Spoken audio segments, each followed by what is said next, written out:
John 4.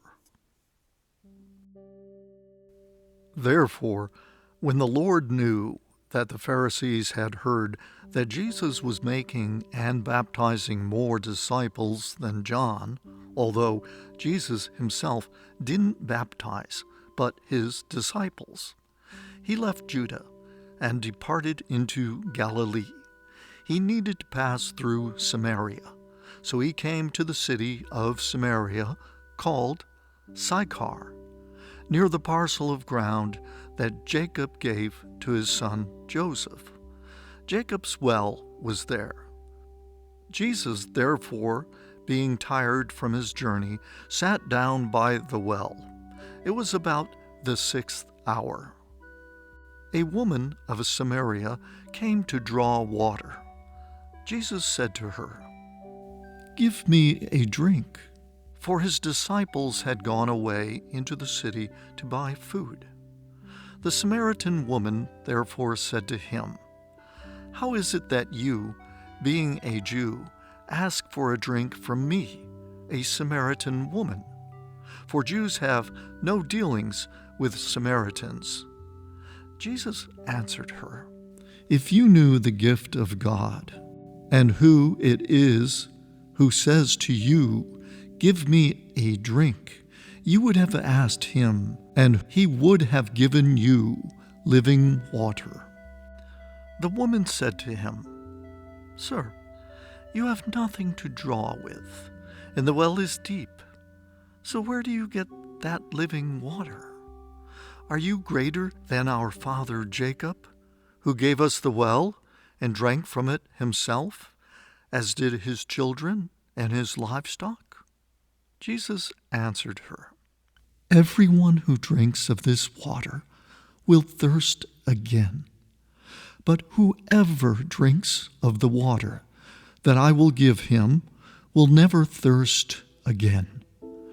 But the water that I will give him will become in him a well of water springing up to eternal life."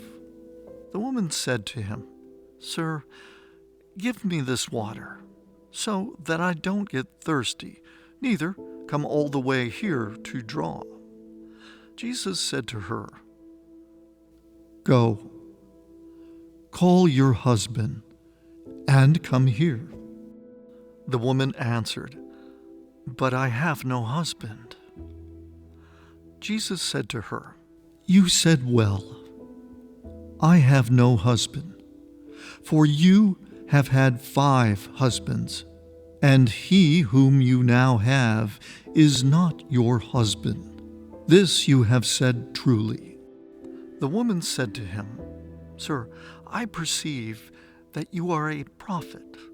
Our fathers worshipped in this mountain, and you Jews say that in Jerusalem is the place where you people ought to worship."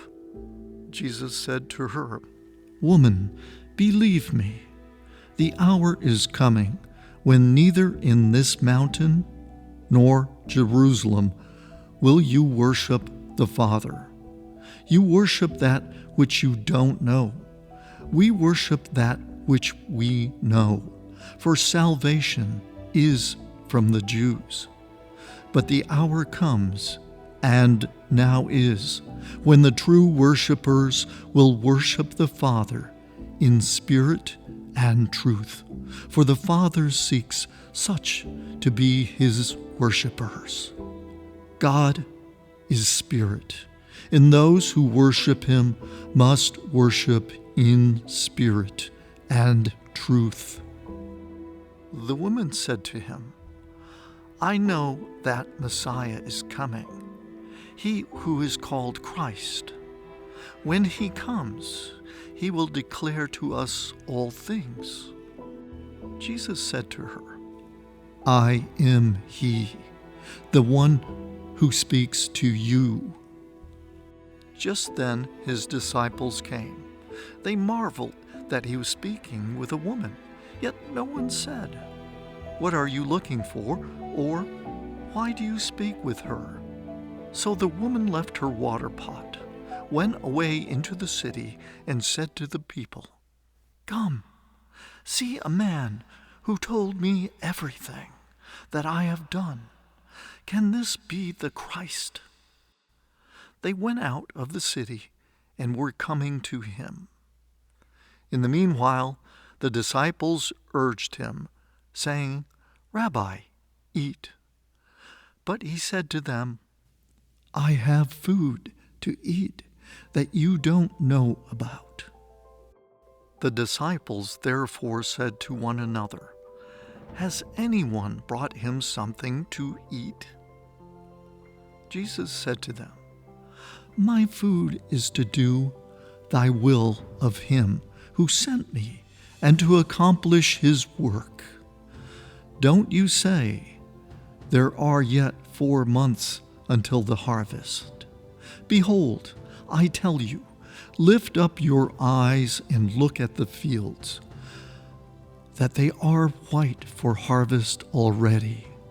He who reaps receives wages and gathers fruit to eternal life, that both he who sows and he who reaps may rejoice together. For in this saying is true, one sows and another reaps. I send you to reap that for which you haven't labored. Others have labored, and you have entered into their labor."